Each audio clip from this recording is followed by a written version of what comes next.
Hi, I'm Erin. I'm a senior speech pathologist with Cerebral Palsy Alliance. As a speech pathologist, an area that we work in is supporting people with swallowing difficulties, or what we call dysphagia. And it's an area that not everybody knows we work in. Sometimes it's a bit of a surprise, but we actually support children all the way from when they're born with their early feeding skills, all the way through to adults as well.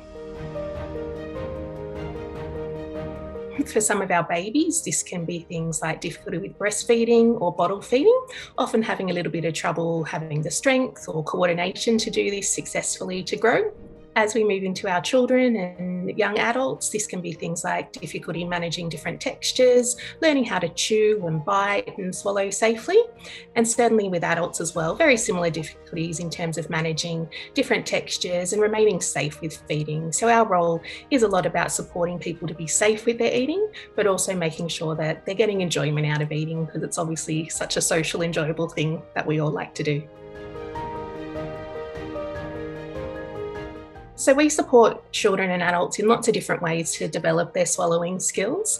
And a lovely example of a little one we see who's had some great outcomes with his feeding is being able to transition from having all of his feeds through a tube to now being able to have some oral feeds. And this has been really exciting for this little boy. He loves eating, loves being part of the family meal time. And for him to be able to sit with his family at a meal and be able to have some food orally as well has been a really nice outcome.